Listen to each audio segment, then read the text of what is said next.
Hi guys, code maths में आपका स्वागत है। यहाँ पे हम आपको मैथ समझाकर कोड करना सिखाते हैं। चलते हैं आज के नए सेशन में। Hi guys, welcome to another session of code maths. आज मैं आपको मशीन लर्निंग का एक बहुत ही इंपॉर्टेंट कॉन्सेप्ट सिखाऊंगा जिसको कहते हैं bias variance trade off. Bias variance trade off वो वाला कॉन्सेप्ट होता है जिसके थ्रू आप एरर को ऑप्टिमाइज करते हैं। ऐसा इसलिए होता है क्योंकि एरर के एक्चुअल में तीन कंपोनेंट होते हैं जो एरर की तरफ कंट्रीब्यूट कर रहे होते हैं। एक इरिड्यूसिबल एरर होता है जिसको आप कभी भी कम नहीं कर सकते हैं।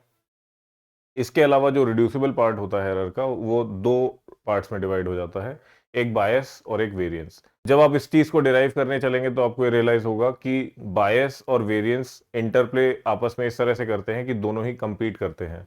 मॉडल की फ्लेक्सिबिलिटी जैसे ही आप बढ़ाएंगे तो बायस तो कम हो जाएगा पर वेरिएंस बढ़ जाएगा, और मॉडल की फ्लेक्सिबिलिटी जैसे ही आप कम करेंगे वैसे ही बायस बढ़ जाएगा और वेरिएंस कम हो जाएगा। तो एसेंशियली आपको ऐसा मॉडल चूज करना होता है या ऐसी एक ही मॉडल के अंदर ऐसे हाइपर पैरामीटर चूज करने होते हैं जिससे कि दोनों ही ऑप्टिमम लेवल पे कम हो और वही मॉडल आपको बेस्ट फिट कर दे। अब आ जाते हैं बायस वेरिएंस ट्रेड ऑफ के डेरिवेशन पे।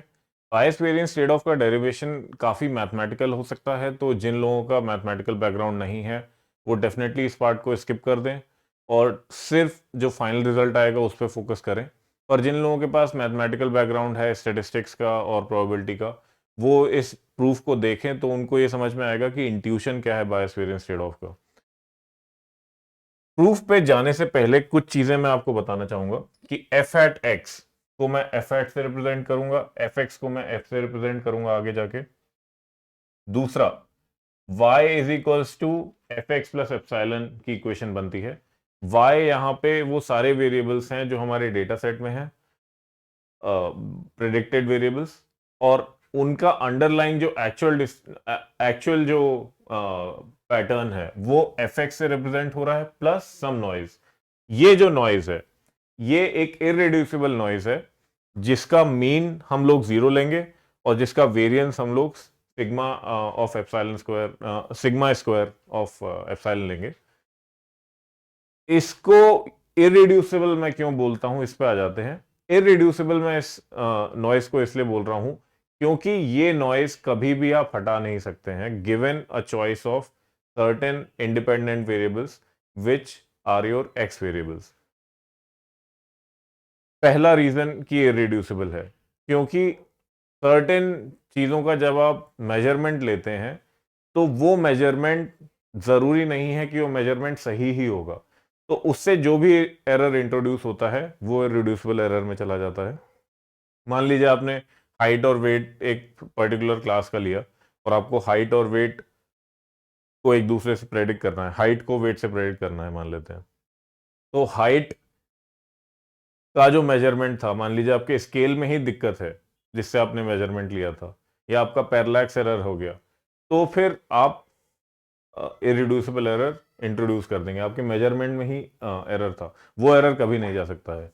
दूसरा, अगर कुछ वेरिएबल्स आपने कभी मॉडल में अपने लिए ही नहीं जो एक्चुअल में प्रेडिक्टेड वेरिएबल को अफेक्ट कर रहे हैं, तो उनसे जो एरर इंट्रोड्यूस होता है, जो उनको ना लेने से एरर इंट्रोड्यूस होता है, वो भी रिड्यूसिबल एरर की तरफ जाएगा।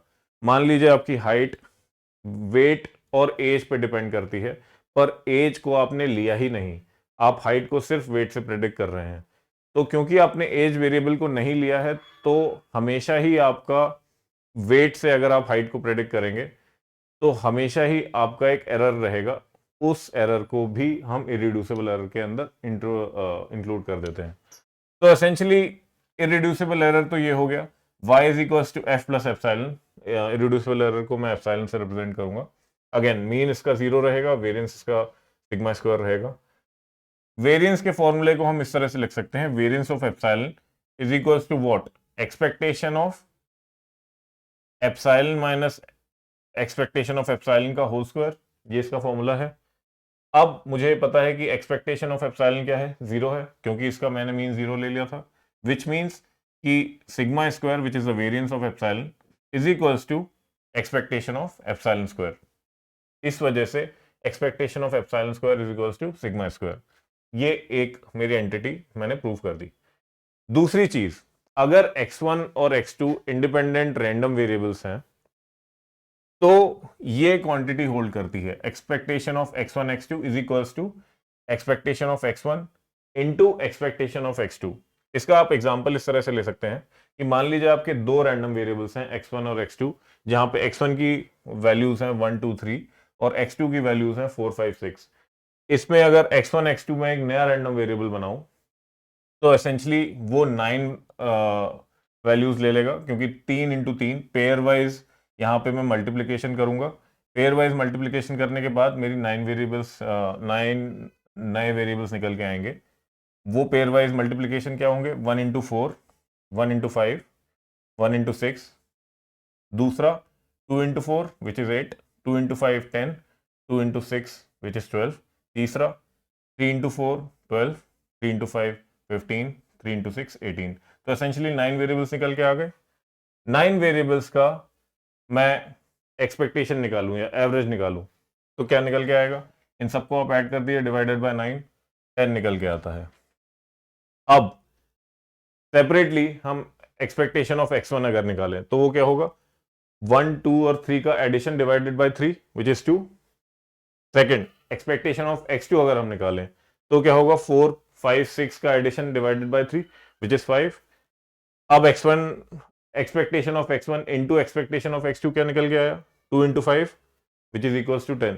तो यहां से एक तरह से हमने कुछ नंबर्स लेके देख लिया कि expectation of x1 x2 is equals to expectation of x1 into expectation of x2 अगर x1 और x2 इंडिपेंडेंट रैंडम वेरिएबल्स हैं। तीसरा, सॉरी चौथा, variance of any random variable x is what? By formula it is expectation of x minus expectation of x का whole square, where again x is a random variable। इसको अगर आप, इस quantity को अगर आप एक्सपैंड कर दें तो x minus expectation of x का होल स्क्वायर क्या हो जाएगा? x square plus expectation of x का whole square minus 2x into expectation of x। अब क्योंकि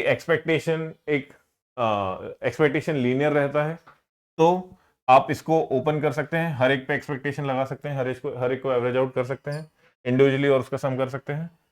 तो आ जाएगा expectation of x square plus expectation of x का whole square minus 2 times of expectation of X into expectation of x.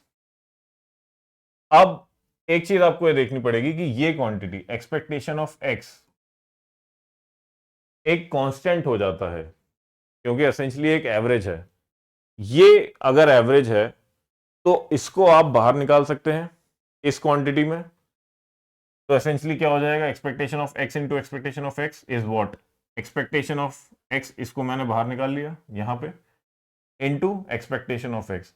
तो this essentially is square of expectation of x, right?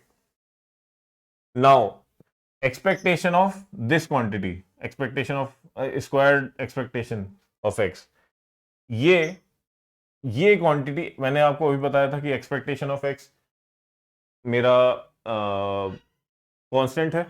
तो इसको again मैं बाहर निकाल सकता हूं, पूरी क्वांटिटी को अगर मैं बाहर निकाल दूं तो हो जाएगा एक्सपेक्टेशन ऑफ एक्स का whole square into expectation of what? 1। Expectation of 1 again क्या होती है? 1 होती है। तो essentially expectation of this entire quantity is square of expectation of x, which means कि मैं वापस से ये सारी टर्म्स, ये दोनों टर्म्स को अगर मैं यहां पे इस फॉर्मूले में लिखूं तो variance of x is what? It is expectation of x square plus square of expectation of x minus 2 times square of expectation of x. तो एसेंशियली ये निकल के आ जाएगा variance of x is equals to expectation of x square minus square of expectation of x. इसको rearrange कर देते हैं तो निकल के आता है एक्सपेक्टेशन ऑफ एक्स स्क्वायर यहां पे is equals to variance of x plus square of expectation of x.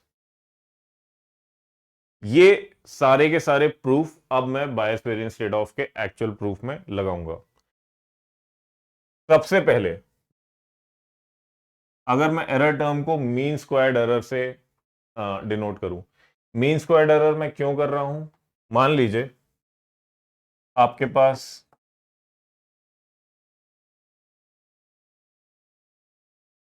ये वाई वेरिएबल के पॉइंट्स हैं एक्स और वाई एक्सेस पे। इसमें सबसे पहले अगर मुझे डेविएशन देखना है एफ एट एक्स का विद एक्चुअल वाई, तो वो ये क्वांटिटीज होंगी प्लस ये वाली क्वांटिटीज होंगी। ये वाली जितनी भी लाइन से नीचे क्वांटिटीज हैं ये नेगेटिव हैं, ये सारी पॉजिटिव हैं। पर ओवरऑल अगर ये सारी क्वांटिटीज एरर को कंट्रीब्यूट कर रही हैं तो एसेंशियली मुझे इनका मैग्नीट्यूड ऐड करना चाहिए। मैग्नीट्यूड ऐड करने के लिए मैं या तो इनका मॉड वैल्यू ले सकता हूं, पर मॉड वैल्यू को रिप्रेजेंट करना इतना इजी नहीं होता, तो मैं एक्चुअल में इनका स्क्वायर ले लेता हूं। स्क्वायर करने से सभी पॉजिटिव हो जाएंगे, तो ये तो मेरा स्क्वायर्ड एरर हो जाएगा। अब इन सब का मैं अगर मीन ले लूं तो मेरा मीन स्क्वायर्ड एरर हो जाएगा, which is a good representation of the error term. इसलिए मैं मीन स्क्वायर्ड एरर लेता हूं। अभी इसको हटा देते हैं। तो मीन स्क्वायर्ड एरर का फॉर्मूला क्या निकल के आता है? Mean squared error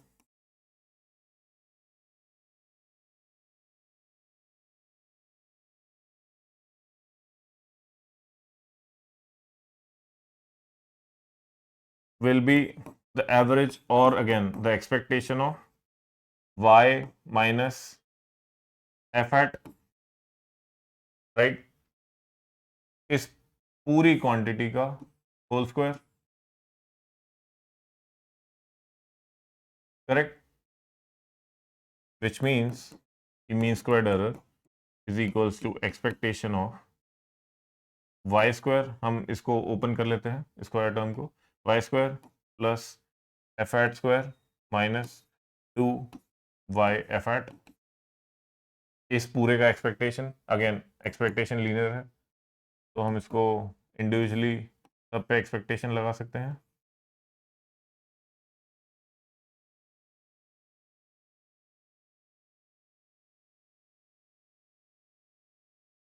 two times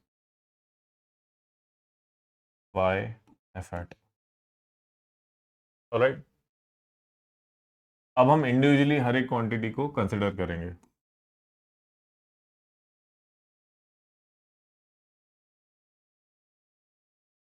let's consider expectation of y square first. Expectation of y square को मैं लिख सकता हूं f प्लस एप्सिलॉन का whole square, which is what, expectation of f square plus epsilon square plus 2 times f of f epsilon, which is expectation of f square plus expectation of epsilon square plus 2 times expectation of f epsilon। Correct? मैंने यहाँ पे आपको बताया था ये by the way f और epsilon दोनों ही independent हैं एक दूसरे से, तो मैं इनको लिख सकता हूँ expectation of f into expectation of epsilon.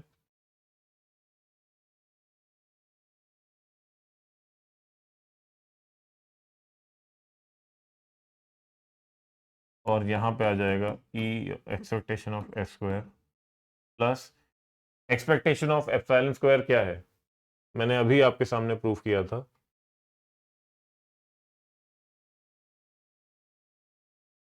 कि expectation of epsilon square is actually equal to the variance of the epsilon, right, which is sigma square.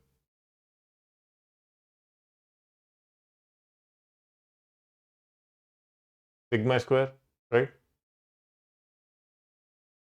तो मैं इसको यहाँ रिप्लेस कर दूंगा and expectation of epsilon is what, the mean of epsilon. Mean of epsilon हमने क्या लिया था, 0 लिया था। तो ये पूरी टर्म 0 हो जाएगी, which essentially is expectation of F square plus sigma square. ये हो गया एक्सपेक्टेशन ऑफ वाई स्क्वायर। अब कंसिडर करते हैं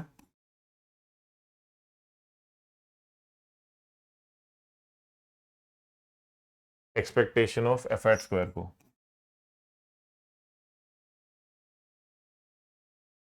expectation of F hat square essentially, अगर एफ एट एक यहां इस फॉर्मूले से, expectation of F hat square is what, variance of x plus expectation of F hat का whole square, right? So we can write expectation of f hat square is equals to the variance of f hat plus expectation of f hat the whole square.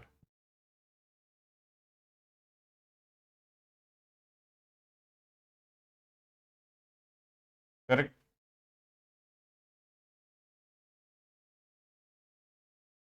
अब consider करते हैं expectation of y f hat।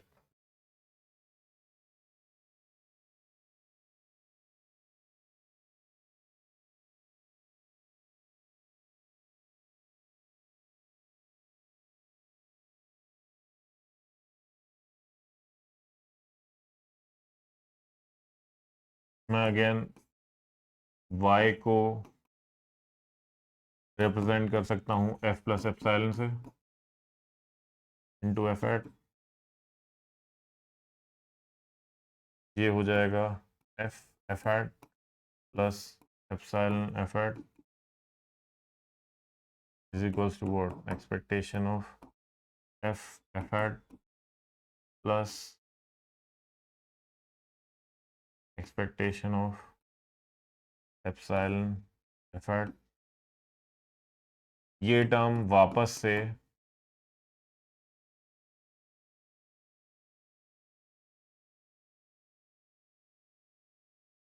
Zero हो जाएगी क्योंकि expectation of epsilon zero है, which means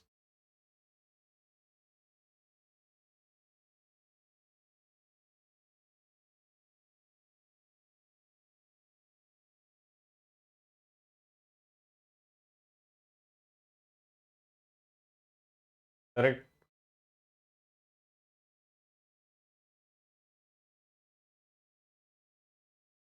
तो again मैं इन सारी टर्म्स को इंडिविजुअली लिखता हूं। Expectation of Y square is expectation of F square plus epsilon square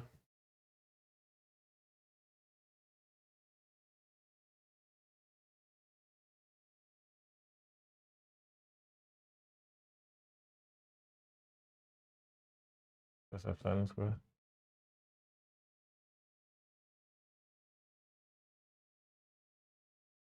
plus variance of F eight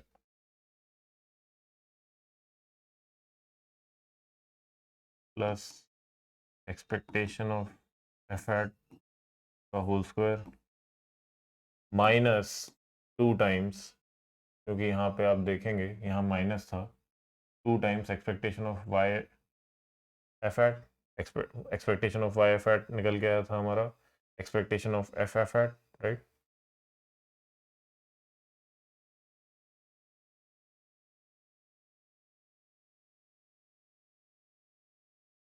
आप वेरिएंस टर्म को एक साइड ले लीजिए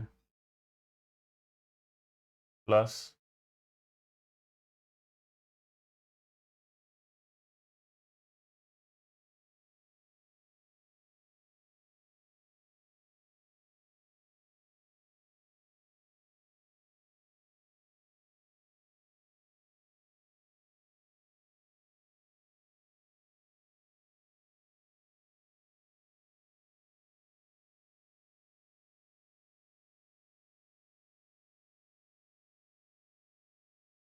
अब आपको ये नोटिस करना पड़ेगा कि ई ऑफ एफ स्क्वायर जहां पे आता है या E of f f hat आता है, एक्चुअल में f डेटा पे डिपेंड ही नहीं कर रहा, वो तो इनहेरेंट रिलेशनशिप है ही y और x के बीच की, राइट। हमने शुरू में लिखा था y is equals to f x plus epsilon. यहां पे आप पॉपुलेशन से कितने भी सैंपल ले लीजिए, f चेंज नहीं होने वाला है, which means f is a constant, right.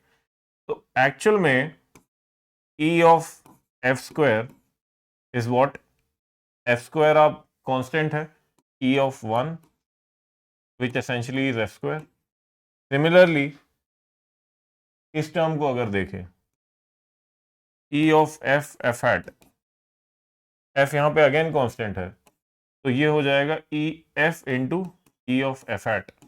F hat change हो रहा है हर अलग अलग सैंपल का, पॉपुलेशन से जितने भी सैंपल लेते हैं एफ हैट उसमें चेंज हो जाता है, पर एफ चेंज नहीं होता है। तो वापस से हमारा निकल के आता है, ये जो टर्म है इस पूरी टर्म को हम लिख सकते हैं variance of F hat plus E of F square को हम एफ स्क्वायर लिख सकते हैं minus 2f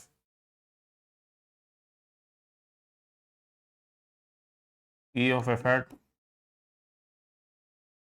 plus E of F hat का होल स्क्वायर प्लस, राइट।